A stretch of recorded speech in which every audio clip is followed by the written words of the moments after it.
Up until this point, we haven't had to do a lot of direct negotiation, right? We've let the process negotiate for us. I've never had to call up and fight about terms. I just say, hey, listen, you do this or you don't. If you do this, you stay in the process. If you don't, bye-bye. Now, once we sign the LOI, it's not that easy, right? Like, we can't say bye-bye because we can't talk to any other buyers, and we're under exclusivity for the next 60 days. So we can't threaten to walk away.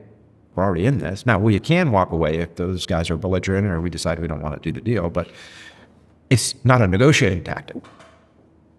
So we have to think about the psychology of negotiating once we're under exclusivity, which is very different because now we're negotiating directly with that one party. And inevitably, there's going to be terms that will need to be negotiated. And this is where judgment is extremely important.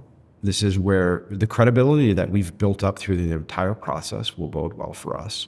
The information that we've gathered, the competitive pressure that we've put on. And if we've done a great job, we've probably put together a deal that's extremely expensive for the buyer.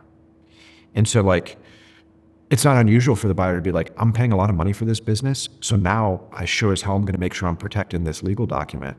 And if we haven't thought through that at the LOI stage and gotten as much of that as we can in the LOI, as soon as we sign it, the buyer's going to say, hey, I'm paying a lot of money, so there's going to be a lot on the line for you. So we need to make sure that we've talked about escrows, right? A lot of times acquirers will offer $20 million for a business. It might be all cash at the closing. And we structure the deal, we sign the LOI, and then we get into the purchase agreement negotiation phase, and somebody says, yeah, well, we need a $2 million escrow. That wasn't in the LOI. Well, the LOI was signed on that, but that's standard practice. And so now we're negotiating escrows, right? And so we need to make sure that in the LOI, we specifically, if it's $20 million all cash deal, like, there is no escrow. And if there's reps and warranty insurance, who's paying for that? And how is it being split? And all those sorts of things. And I can really go down a rabbit hole on this, but there are inevitable things that will pop up that we can't anticipate.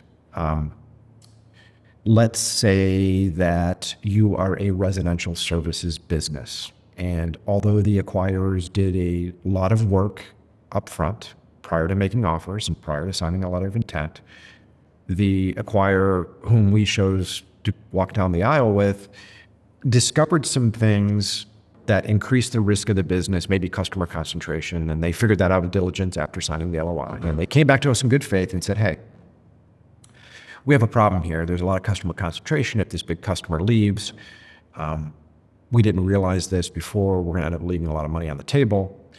And we, in good faith, want to work with that buyer. They might propose something like a special indemnity holdback. They might say, well, post-closing, you have to retain this client or client group for a 1-year period. And if you're able to do that, then you'll get the $2 million that I'm putting in this holdback back. We're just going to hold your money. It's your money, but we're holding it. If we lose these accounts, we take this money. And we don't have the ability to walk away unless we want to kill the deal, which we don't want to kill the deal because we just spent 3 months negotiating an awesome deal. But we also don't want them to hold $2 million of our money and make it contingent upon customers that we'll have no control over post-closing. And so it's about finding common ground, and that's in some way where a lot of the cooperative aspects of negotiations come into play. I mean, the acquirer certainly doesn't want to lose those accounts. And I think a lot of sellers get really frustrated. And this is where you need to remain cool and detached. In a situation like this, a seller would typically feel like this is a personal affront to them. Like, they waited to sign the LOI. They could have done the research before. Now we locked it up for them and they're trying to gun for us. Now, it's possible, and that does happen. But in this particular case, let's say that's not the case. Say they're doing this in good faith. This is the point in time for you as the seller to remain calm, cool, and collected and say, okay, we've got a problem that we've got to figure out how to solve. And typically, and not always, but typically what will happen is the acquirer will make a proposal and then we'll make a counter proposal. They might say $2 million and we say that's way too much, but we're willing to do something because we recognize it's a problem and we recognize you're operating in good faith. So we're willing to do $500K. And so now we've got that delta between $500K and $2 million. And oftentimes this is kind of a standard positional bargaining concession pattern, right? Where We are going back and forth. They say 2 million, we say 500,000. They say 1.5 million, we say 750,000, right? And so we've demonstrated to them that we made a $500,000 movement, but we're getting much closer to our walkaway point. So we're going to lower the concession amount. And usually concession amounts, as they go forward, they are in smaller and smaller increments. This is another area where time matters.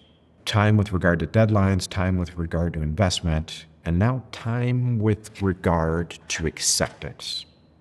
So the initial gut reaction of a seller is like, fuck off, go pound sand, I'm not doing a deal. But the reality is you want to do a deal, the price is right, we do recognize that this is an issue, so let's try to work through this. And we're doing our positional bargaining, counter offer. This is an important time for sellers to relax and slow things down. Because, I think if my VP were sitting here, he would say the most important thing that he's ever learned from me is do nothing. Oftentimes as negotiators, we want to act. You as a seller are going to be under emotional duress. You're going to want to act. Sometimes the best thing you can do is slow down. And if you've got a good acquirer who's investing a lot of money and now they're in diligence and they're spending hundreds of thousands of dollars on lawyers, on financial advisors, on accountants to go through your company, they got HR experts coming in, they're spending a lot of money to get this deal done,